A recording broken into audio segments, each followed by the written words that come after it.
Hello everyone, welcome back to the Bankers Grid. Today is going to be a very important session for the July month's revision MCQs. तो आज हम लोग series launch कर रहे हैं, ये video 1 होने वाला है. जिसने भी YouTube Bankers Grid चैनल का नोटिफिकेशन ऑन नहीं करा है, नोटिफिकेशन ऑन कर लेना सो दैट कि अपकमिंग वीडियोस का नोटिफिकेशन आपको टाइमली आ पाए. तो आज का वीडियो बहुत हम लोग क्रिस्प रखेंगे, कोशिश करेंगे दैट आप लोगों को कम टाइम पर हम लोग एमसीक्यू सॉल्व कर पाए. जिसने भी बैच में एनरोल नहीं कर रखा है, फुल बैच में ज्वाइन कर सकते हो. बैच में ज्वाइन करने के लिए आप लोगों को व्हाट्सएप करना है on the given number. Team will help you out with the manual payment process. इसमें फुल कोर्स जो 4499 का आप लोगों के लिए 1399 में अवेलेबल है. Live classes, recorded classes, PDF कुछ डाउनलोडेबल व्हाट्सएप पर भी मिलता है, जैसे कि फाइनेंशियल अवेयरनेस का, और सारा सब्जेक्ट कवर्ड है गाइस. ध्यान दीजिएगा, test series, e books and e books में सारा जो ट्रेडिशनल बुक रहता है जिसमें लॉट ऑफ क्वेश्चंस रहते हैं, सिमिलरली ई बुक्स में वही चीज अवेलेबल है. Test series with the latest pattern, sectional mock भी इंट्रोड्यूस हो रहा है. तो to enrol in the batch आप लोगों को व्हाट्सएप करना है. एक और चीज I wanted to tell you that आप लोगों को ये फुल कोर्स है. Do not just go for financial awareness subject. Price कम करने का, प्राइस रिवीजन ना करने का रीजन ये है सो दैट कि आप कंप्लीट प्रिपरेशन कर पाए. ओके, तो सेशन को स्टार्ट करते हैं गाइस. आज का पहला क्वेश्चन है आप लोगों के सामने, which is, I guess it is visible. So, which of the following banks is ranked as the second most valuable bank in India according to the Brand Finance India 100 2024 report? अभी जो data आया था brand Finance India 100 2024 का जो report आया था, उसके according bank India में कौन सा मोस्ट वैल्यूएबल सेकंड नंबर पर है. बैंक की बात हो रही, नॉट ब्रांड की बात हो रही. ध्यान दीजिएगा. तो करेक्ट आंसर इसका बताना आईसीआईसीआई, एचडीएफसी, एक्सिस, एसबीआई. इसका करेक्ट आंसर है guys SBI. Top 10 most valuable brands इन 2024, राइट. तो पहले पर अगर हम ब्रांड वाइज बात करें, ध्यान देना, this is Tata group, second पर इन्फोसिस है, थर्ड पर एचडीएफसी ग्रुप है. अगर हम बैंक की बात करें तो बैंक में एचडीएफसी टॉप नंबर पर है, सेकंड नंबर पर एसबीआई आएगा. अगर ब्रांड वाइज एसबीआई की बात करें तो brand wise SBI 6th position पर है. ठीक है, ये कुछ इंफॉर्मेशन है जो मैं शॉर्ट में दे सकता हूं एमसीक्यूज के फॉर्मेट में. जिसको प्रॉपर लर्निंग नहीं करा, अगर आप डायरेक्ट एमसीक्यू से लर्निंग का सोच रहे हो, वो आप लोगों के लिए डुएबल नहीं होगा. ये होता है रिवीजन के टाइम पर, राइट. तो जिसने इंटरनल सेशंस नहीं देखे, पहले मेक श्योर कीजिएगा इंटरनल सेशंस देख रहे हो, उसके बाद इसको आप लोगों को अप्रोच करना है. उससे आप लोगों का learning and revision at the same time हो पाएगा. तो हम इस वीडियो को ज्यादा शॉर्ट में बनाने की कोशिश करेंगे कि ज्यादा से ज्यादा क्वेश्चन आप लोगों के लिए इंट्रोड्यूस हो पाए. अप्रोक्स 700-800 क्वेश्चन है for the month of July, तो वो चीज आप लोगों का ढंग से हो पाए. Question number 2, what is the new ways and means advances, WMA जिसको बोला जाता है, limit for states and union territories set by the RBI effective from 1st of July 2024. Answers आप लोगों के सामने है, ऑप्शंस आप लोगों के सामने. आई गेस आप लोग आपका आंसर बता चुके होंगे. One more thing I wanted to add on, which is कि आप लोगों ने अगर ये वीडियो रिकॉर्डेड है ऑब्वियसली, तो आप इसको बाद में देखेंगे. अपने आंसर्स कमेंट सेक्शन में जरूर बताना कितने आंसर्स आपने करेक्ट करे. This is going to be good exercise, जिससे मुझे भी आइडिया लगेगा दैट आपको कौन से टॉपिक पर कम नंबर आ रहे हैं. ठीक है, तो उसको हम डिटेल्ड सेशन पर ले पाएंगे. ऑलराइट, तो करेक्ट आंसर इसका क्या है? इसका करेक्ट आंसर है 60,118 करोड़. ठीक है, तो डब्ल्यूएमए क्या होता है पहले समझते हैं. वेज एंड मींस एडवांसेस क्या होता है? जो गवर्नमेंट रहती है, union territory, I mean state जो रहता है और यूनियन टेरिटरीज जो रहते हैं, इनको पैसे में कुछ कुछ शॉर्ट टर्म लोन की रिक्वायरमेंट पड़ती है. तो इस शॉर्ट टर्म लोन रिक्वायरमेंट को आरबीआई फुलफिल करता है डब्ल्यूएमए के फॉर्मेट में. अब WMA ways and means advances का ऑब्वियसली कुछ ना कुछ लिमिट रहेगा स्टेट्स एंड यूनियन टेरिटरीज के लिए. तो जो इसमें पुराना लिमिट था वो था 47,010 करोड़. जो था वो पुराना लिमिट था, इतना बोरो कर सकती है स्टेट, लेकिन ये शॉर्ट टर्म के लिए रहता है. गाइस ध्यान दीजिएगा, अभी लिमिट रिवीजन हो गया, बहुत इंपॉर्टेंट क्वेश्चन बन सकता है. 60,118 crore is the new limit. Previous limit भी पूछा जाता है, न्यू लिमिट भी पूछा जाता है. कितना परसेंट इंक्रीज हुआ है? तो यहाँ पर आप बताएंगे 28%. ये तीन चीज आपको नोट करने की. चौथी चीज यहाँ पर है इफेक्टिव कब से होगा, तो ये 1st of July 2024 से इफेक्टिव हो चुका है. तो this is good to know information for all of you. ठीक है, ये हम अब क्वेश्चन नंबर 4 पर जाते हैं. हो सकता है नंबरिंग थोड़ा डिफर कर रहा हो, लेकिन आप क्वेश्चन पर ध्यान दीजिएगा. Project nexus is a collaboration between involving the RBI and BIS aims to improve which type of payment system by 2026.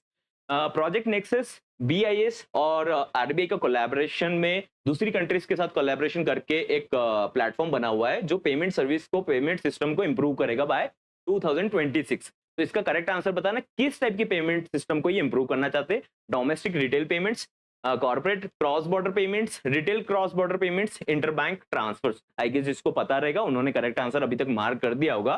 Correct answer is retail cross border payments. यहाँ पर देखना है हम लोगों को reserve bank of India and bank for international settlements BIS और उसके साथ में central banks of 4 Asian countries कौन कौन सी है जो ये टाई अप कर रही, कोलैबोरेशन कर रही है? क्रॉस बॉर्डर मतलब इंडिया के बाहर भी क्रॉस बॉर्डर में जो रिटेल के पेमेंट है वो स्मूथ हो पाए पेमेंट सिस्टम के प्रोसेस से। ठीक है, तो ये लाइव हो जाएगा बाय 2026। इसका एक और इंपॉर्टेंट क्वेश्चन बनता है यहाँ पर। एक और चीज है यहाँ पर आप लोगों को बताना है which is fast payment system के ऊपर बात कर रहे हैं ऑफ मलेशिया। ठीक है, यहाँ पर फिलीपींस भी है, सिंगापुर भी है, थाईलैंड भी है एंड इंडिया। ये नाम आप लोगों को याद रखना है। ठीक है, ये नाम आपको याद रखना है। बैंक्स फॉर इंटरनेशनल सेटलमेंट्स और RBI, ठीक है, कोलैबोरेशन करके सेंट्रल बैंक्स के साथ में टाई अप करेंगे इनका, और क्रॉस बॉर्डर रिटेल पेमेंट्स के ऊपर सॉल्यूशंस निकालने की बात हो रही है। Is that clear? Okay, so now the next question is, what was the gross goods and services tax GST collection for the India in the month of June 2024? एक GST से यूजुअली आप लोगों की एग्जाम में, चाहे वो RRB scale 2 हो या RRB स्केल 3 हो, GST से रिलेटेड क्वेश्चन तो डेफिनेटली आप लोगों की एग्जाम में आ रहा है। तो मेक श्योर कीजिएगा दैट आप GST का डेटा अच्छे से पढ़कर जाओ। ठीक है, तो अभी आप लोगों को बताना है correct answer for the month of June. तो correct answer here is 1.74 trillion. 1 trillion में होता है 1 लाख करोड़। तो GST जो टैक्स सिस्टम है उससे कितना कलेक्शन हुआ, it is going to be important. 1.74 trillion, this is for the month of June. Obviously आप लोगों की एग्जाम सितंबर में रहेगी, तो सितंबर में अगस्त का मैटर करेगा, लेकिन वहीं पर एक और चीज मैटर करती है कि in between this financial year किस मंथ में सबसे ज्यादा हाईएस्ट देखने को मिला था, ऐसा भी क्वेश्चन बन सकता है, right? What is the primary benefit of the MSME सहज platform introduced by the state bank of India? SBI ने एक MSME सहज करके एक प्लेटफॉर्म ओपन करा है, लॉन्च करा है। तो उस प्लेटफॉर्म का मेन मोटो क्या है आप लोगों को बताना है। करेक्ट आंसर्स आप लोगों के सामने, आई मीन ऑप्शंस आप लोगों के सामने, करेक्ट आंसर आप लोगों को बताना है। तो इसका करेक्ट आंसर है, आई गेस आप लोगों ने पढ़ लिया होगा।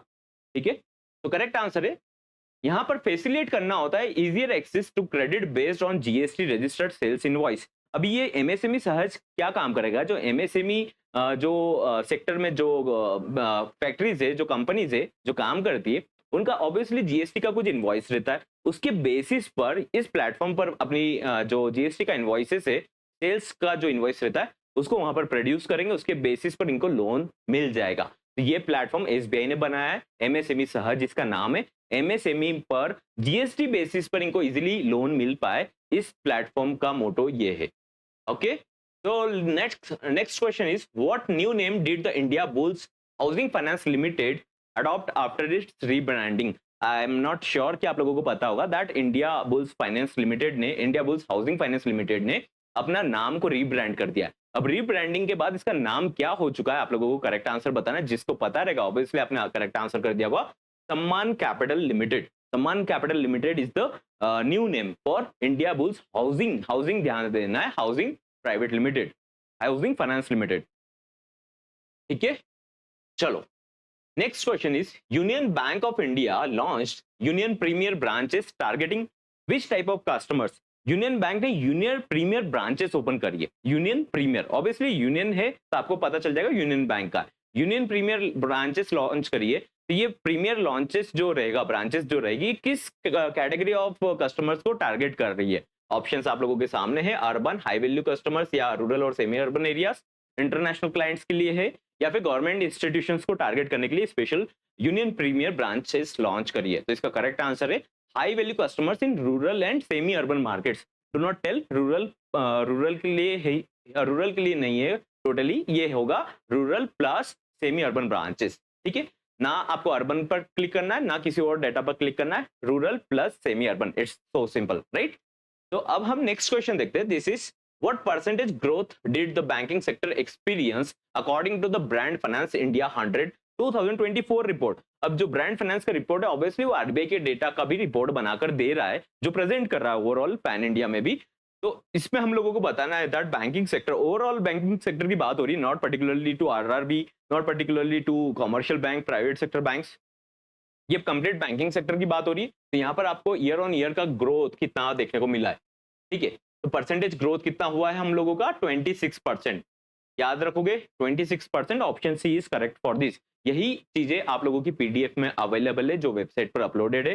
कुछ डेटा आप लोगों को डाटा प्राइवेसी के चक्कर में नहीं शेयर हो पाता डाउनलोडेबल फॉर्मेट में। हाउएवर आप लोगों को बैच में जुलाई मंथ का पूरा डेटा शेयर हो चुका है इंग्लिश हिंदी फॉर्मेट में। इसके हिंदी एमसीक्यूज भी आप लोगों के लिए वेबसाइट पर अवेलेबल है।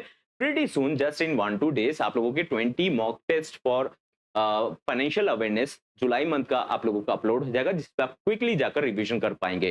सेशन को जरूर देखना, सेशन देखने से कुछ चीजें रिवाइज होती, क्लिक होती है, जिसको आप इग्नोर करके चल रहे हो। What is the total cumulative GST collection for India for the fiscal year up to June 2024? In short अगर हम बात करें 24 का जो फर्स्ट क्वार्टर है, अप्रैल मई जून तीनों महीने का हमारा मिलाकर जो क्वार्टर 1 है उसमें हमारा जीएसटी कलेक्शन कितना हुआ है, तो करेक्ट आंसर आप लोगों को बताना है। Here the correct answer is 5.57 trillion. ठीक है, तो यहाँ पर ट्रिलियन का मतलब होता है 1 लाख करोड़। ध्यान देना, मैं थोड़ा सा फास्ट करके बता रहा हूँ, जिसने पहले से प्रिपरेशन कर रखा है उनको समझ में आ जाएगा, जिसने नहीं करा तो भी आप सुनोगे तो भी कुछ चीजें आप लोगों को क्लिक कर जाएगी। राइट, तो ये सुनना मैटर करता है क्योंकि एमसीक्यूज ही आप लोगों के जुलाई मंथ की अप्रॉक्स 800 है, अभी और जनरेट होगा उसमें ऑब्वियसली। तो आप लोगों को ये चीज रहेगा कि हम अगर स्लोली चलेंगे तो वो चीजें आप लोगों की ऑब्वियसली कंप्लीट नहीं होगी। ठीक है, तो ये चीजें आप लोगों को कवर करते हुए चलना है। इधर करेक्ट आंसर है 5.56 ट्रिलियन। 1 ट्रिलियन कितना होता है? 1 लाख करोड़। करोड़, ठीक है। अभी यहाँ पर 5.57 कैसे आया? एक अप्रॉक्स आप डेटा याद रखो, 1.5 लाख करोड़ के आसपास पर मंथ जीएसटी का कलेक्शन होता है, 1.5 लाख के आसपास। तो 3 मंथ्स का हो जाएगा 4.5 लाख, नियर बाय उसके चलता ही रहता है 1.74 ऐसा पर मंथ का डेटा कलेक्शन होता है। लेकिन अभी ऑन एन एवरेज बात करें तो 1.5 लाख करोड़ के आसपास एवरेज चलता ही है कलेक्शन। तो एक कॉमन सेंस से कभी आपको आंसर करना होगा तो इसके बेसिस पर आप कर सकते हो that 1.5 lakh crore per month GST का अप्रॉक्स कलेक्शन होता है ना। इसमें 10-20 हजार ऊपर नीचे समझ सकते हो, लेकिन ऊपर ही रहेगा नीचे नहीं रहेगा। Which of the following banks is a part of the collaboration with RBI and BIS on Project Nexus for retail cross-border payments? अभी हमने कुछ सिटीज में कंट्रीज का नाम मैंने आप लोगों को बताया था, एशियन कंट्रीज का, तो उनमें से ये कौन सी सेंट्रल बैंक के साथ में टाई अप कर रहे हैं, है ना। मतलब सभी के साथ तो ऑब्वियसली टाई अप कर रहे हैं, लेकिन यहाँ पर ऑप्शन जो गिवन है उनमें से कौन सा नाम आप लोगों को बताना है।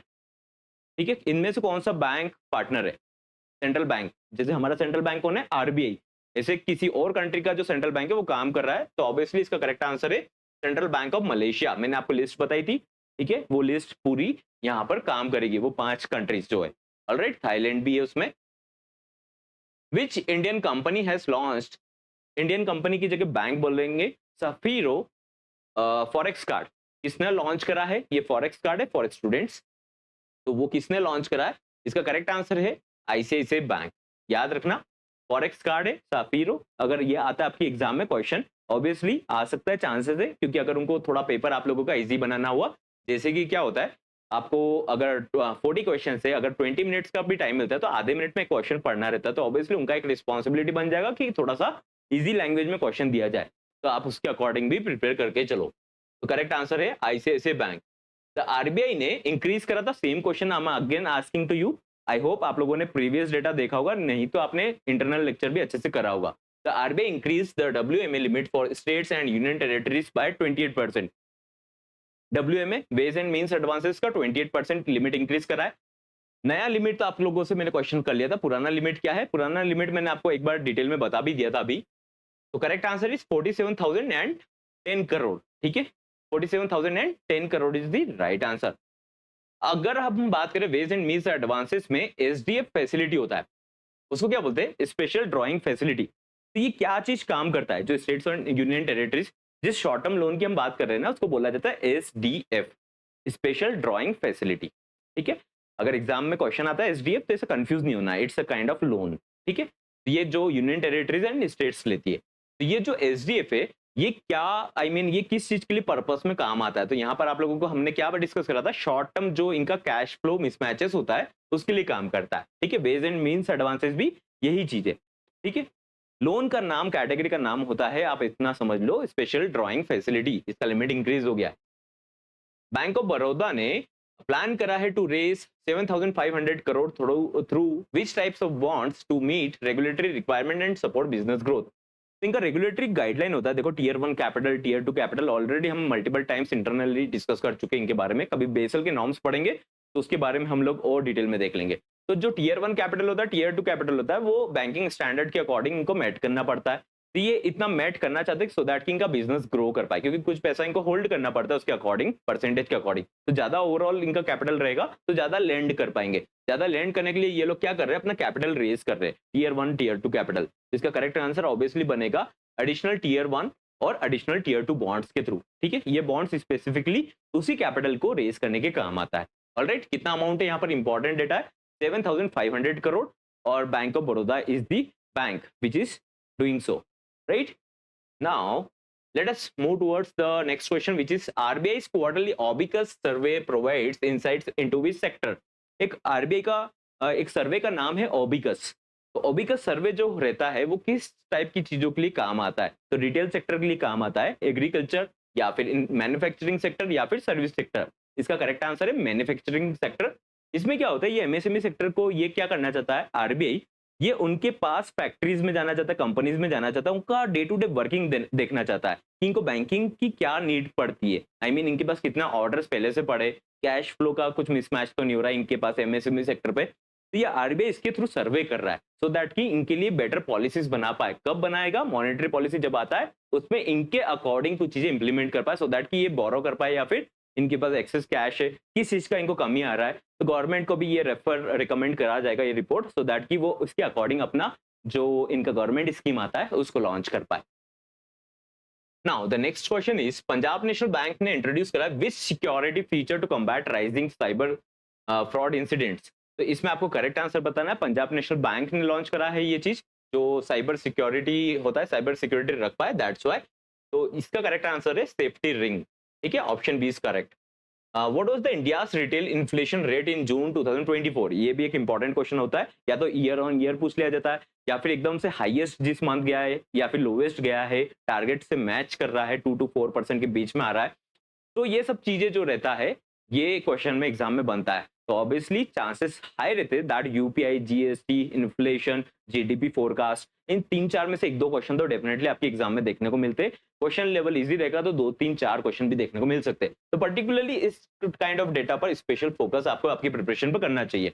ऑलराइट, तो द नेक्स्ट क्वेश्चन, अच्छा इसका करेक्ट आंसर है 5.08%, ऑप्शन सी इज करेक्ट। थोड़ा सा बैकग्राउंड नॉइस आएगा तो थोड़ा इग्नोर करना। Now next question is question number 18 which is, in June 2024 rural inflation क्या था? अभी तक आपने रिटेल इन्फ्लेशन के बारे में देखा विच इज 5.08%। ठीक है, for the month of June. जून में रूरल इन्फ्लेशन की भी बात करें, अगर रूरल एरियाज में इन्फ्लेशन कितने रेट से बढ़ रहा है, ये भी कैटेगरी हो गया पर्टिकुलरली, तो ये भी एक इंपॉर्टेंट क्वेश्चन बन सकता है क्योंकि आपकी एग्जाम है आरआरबी की, ये यूजुअली रूरल एरियाज को सर्व करने के काम आता है। तो रूरल का आपका इन्फ्लेशन कितना परसेंटेज जून में था? इसका करेक्ट आंसर है 5.66%।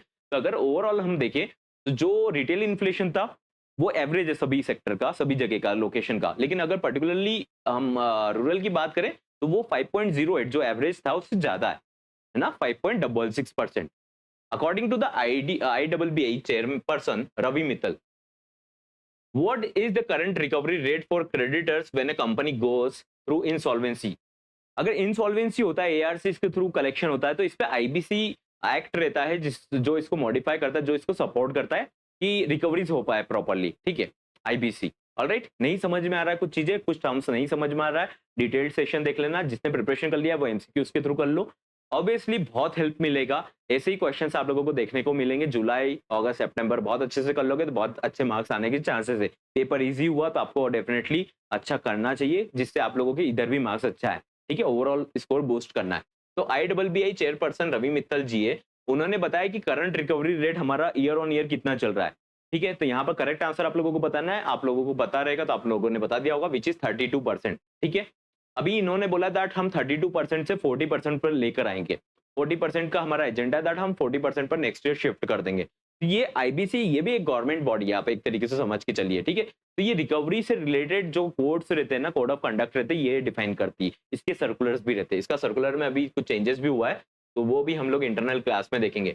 अच्छा, अब हम आईबीसी की बात कर रहे हैं, अगर आईबीसी जो कोड रहता है ना, उसकी अगर हम बात करें तो इंसॉल्वेंसी एंड बैंकरप्सी कोड रहता है। तो इंसॉल्वेंसी मतलब रिकवरी से रिलेटेड चीजें होगी। ठीक है, उसके रूल्स एंड लॉज आएंगे इसमें। तो लास्ट ईयर कितनी कंपनीज को इसने रिजॉल्व करवाया है इसके रूल्स में।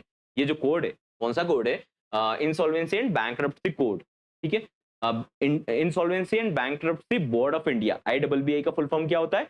Insolvency and bankruptcy board of India, ठीक है। उसमें एक कोड रहता है, एक एक्ट, एक तरीके से आप समझ लीजिए, इंसॉल्वेंसी एंड बैंक्रप्सी कोड। तो इसके अंडर में कितनी कंपनीज को रिजोल्यूशन मिल चुका है लास्ट फाइनेंशियल ईयर में? इधर करेक्ट आंसर आप लोगों को बताना है। Correct answer is 270।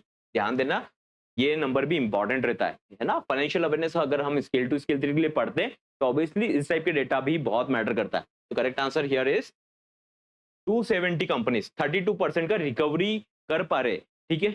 32% का एनपीएस का रिकवरी इनके अकॉर्डिंग कर पा रहे, 40% पर ये लाना चाहते हैं, ठीक है, जो एआरसी से इन सब के थ्रू प्रोसेस होता है, एसेट रिकंस्ट्रक्शन कंपनी, राइट।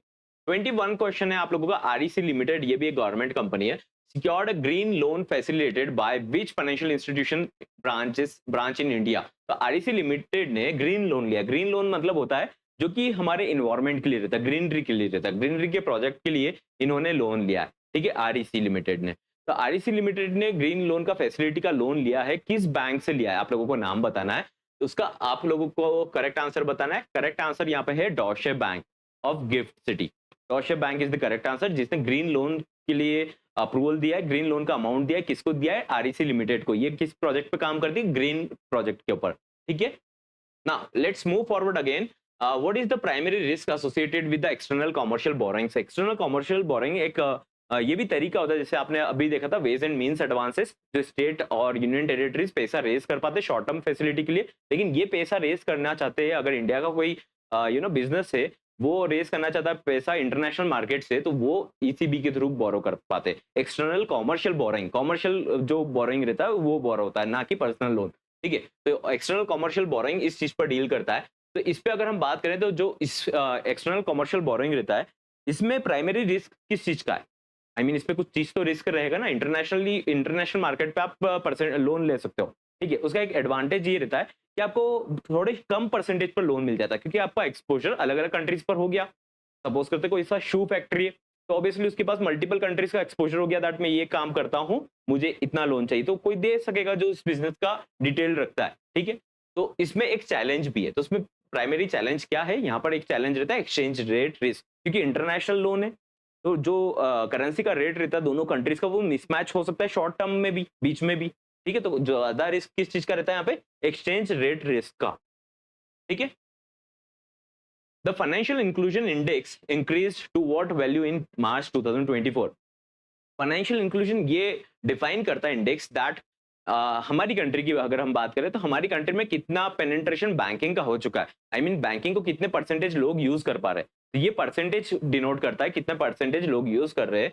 तो हमारा फाइनेंशियल इंक्लूजन इंडेक्स, जो अगर हम 2023-24 का डेटा आता है जब फाइनेंशियल ईयर क्लोज होता है, तो उसके अकॉर्डिंग मार्च 2024 तक का हमारा डेटा कितना कवर हो चुका है, इसका करेक्ट आंसर है गाइस 64.2, ठीक है। 64.2 हम लोग, मतलब आउट ऑफ 100, 100 मतलब का मीनिंग रहेगा कि पूरे इंडिया में अगर सपोज करते 100 लोग हैं, तो 100 लोग पूरा बैंकिंग को यूज करने लग गए। अभी हमारा जो डेटा चल रहा है दिस इज 64.2, तो 64.2 डिनोट करता है कि 100 लोग में से 64.2 अभी बैंकिंग तक पेनिट्रेशन हो चुका है।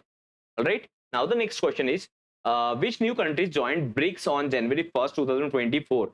अभी ब्रिक्स आप लोगों को कमेटी के बारे में पता रहेगा, तो इसमें कौन सी न्यू कंट्रीज का एडिशन हुआ है ब्रिक्स के अलावा भी? ब्रिक्स जो कंट्रीज है, ब्राजील, इंडिया, रशिया और China and South Africa. South Africa add on हुआ था 2010 में। तो अगर आपको यहाँ पर बताना है कि अभी जनवरी में 1 जनवरी 2024 में कौन सी कंट्रीज एड ऑन हुआ था, तो इसके ऊपर भी कुछ डेटा चल रहा था जो आपका अभी जो रशिया है वो स्टेटमेंट दे रहा है ब्रिक्स के ऊपर, तो ऑब्वियसली इससे स्टैटिक क्वेश्चन बनता है फिर। तो यहाँ पर आप लोगों को करेक्ट आंसर बताना है। करेक्ट आंसर हियर इज कौन कौन सी कंट्रीज अभी जनवरी में एड ऑन हुई है, ठीक है। So correct answer here is आप लोगों का यहाँ पर, हाँ, option B is correct, Iran, Egypt, Ethiopia and the UAE, ठीक है। Option B is correct here. What innovative cash delivery service was introduced by Pocket ATM? एक पॉकेट एटीएम कंपनी, तो उन्होंने एक innovative cash delivery service open करा है, तो वो कैश डिलीवरी सर्विस का आपको बताना है क्या मीनिंग है। ATM kiosk in rural areas. Oh, आपके सामने आंसर ही ओपन हो गया है, ठीक है। चलो हम डिस्कस कर लेते हैं इसको।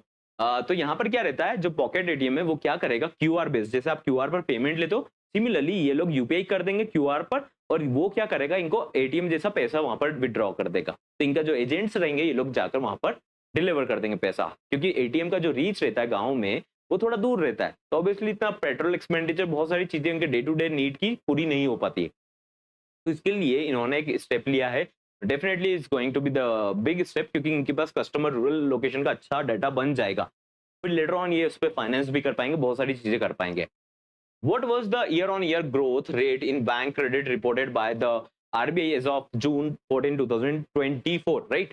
तो अभी आरबीआई का रिपोर्ट आया था, उसमें अगर हम बात करें बैंक क्रेडिट की बात करें तो बैंक ने कितना क्रेडिट दिया। तो अभी ऑब्वियसली आप लोगों को अपने इंटरनल सेशंस देखे होंगे तो आपको डिस्कस करने में आया था, हम लोगों ने डिस्कस करा था दैट बैंक का सीडी रेशियो, जो क्रेडिट और डिपॉजिट का रेशियो है, वो मिसमैच हो रहा है ना। ठीक है, अभी आरबीआई उनको कंटिन्यूअसली बोल रहा है दैट आप लोग क्या करेंगे, क्रेडिट थोड़ा सा कम करो, डिपॉजिट रेशियो बढ़ाओ। दैट्स अभी एफडीज के परसेंटेज बहुत बढ़ते हुए आपको देखने को मिल रहा है, क्योंकि अभी उनके ऊपर आरबीआई ने बोला है दैट आपको क्या करना है, आपको डिपॉजिट बढ़ाना है ऑब्वियसली, है ना। आप इतना सब कुछ लैंड नहीं कर सकते, आप डिपॉजिट भी तो बढ़ाइए।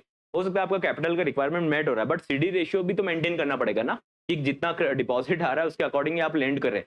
ठीक है, ऑब्वियसली आपके पास ओवरऑल कैपिटल इन्वेस्टर का पैसा हो सकता है, ठीक है, तो आप इन्वेस्ट कर रहे हो। तो अभी यहाँ पर जो हमारा ईयर ऑन ईयर ग्रोथ देखने को मिल रहा है, किसके अंदर, क्रेडिट के ग्रोथ में, जितना लोन बैंक दे रही है उसमें कितना ग्रोथ हुआ है ओवरऑल बैंक्स की अगर हम बात करें। Correct answer here is it's 15.6%, option C is correct. What is the proposed minimum net worth requirement for AMC's asset management companies under MF Lite? MF Lite का एक न्यू प्रोटोकॉल आया था, तो उसमें बोला गया था कि मिनिमम नेटवर्थ का रिक्वायरमेंट होना चाहिए एएमसी का, एसेट मैनेजमेंट कंपनी।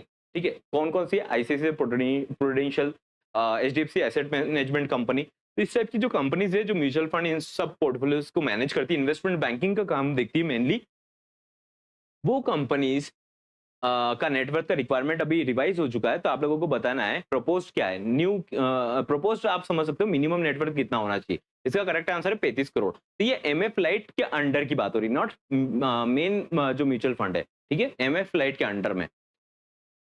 तो that's all for today guys, हम लोगों ने अप्रॉक्स 25-27 क्वेश्चन को डिस्कस करा है। एंड आप सेशन को अगर आप लोगों को डे टू डे प्रैक्टिस करना है तो आप लोग सेशन अपना नोटिफिकेशन ऑन करके रखना, सो दैट कि आप लोगों को टाइमली नोटिफाई हो पाए। ठीक है, तो I see you in the next session, probably कल ही आप लोगों का नेक्स्ट सेशन रहेगा, जहां पर हम जुलाई का पूरा डेटा एमसीक्यू के फॉर्मेट में कंप्लीट करते चलेंगे। जिन्होंने बैच ज्वाइन नहीं करा है, those who literally want to prepare the best, आप अगर प्रिपरेशन करना चाहते हो ओवरऑल प्रिपरेशन कीजिए, do not just rush for only one subject. अपने प्रिपरेशन को थोड़ा ऑर्गेनाइज्ड करिए, टाइमली अपने आप को एसोसिएट कीजिए। To enrol in the batch आप लोगों को व्हाट्सएप करना है on the given number, team will help you out with the manual payment process. And यहाँ पर आप लोगों को कंप्लीट क्लासेस मिलेगा, I mean to say that quant reasoning का डे टू डे प्रैक्टिस चलता है, सेक्शनल मॉक टेस्ट भी इंट्रोड्यूस हो रहा है, कंप्लीट टेस्ट सीरीज भी है। और अगर आपने पहले से एनरोल्ड हो, प्रिपरेशन कर रहे हो गाइस, तो ध्यान दीजिएगा, पहले इंटरनल सेशन भी देखना, साथ में कोशिश करना जैसे हम जब भी सेशन करते हैं, प्रोबेबली आज ही हमारा अगस्त का स्टार्ट हो जाएगा डेटा, तो जब भी हम प्रिपरेशन नया सेशन करते हैं ना, तो उसको 2-3 दिन तक रिवीजन करना बहुत जरूरी है। फाइनेंशियल अवेयरनेस में एक मेजर चैलेंज यही आता है दैट आप पढ़ तो सकते हो बहुत सारी चीजें, लेकिन कितना डेटा रिटेंशन कर पाते हो ये मैटर करता है। So I will see in the next session.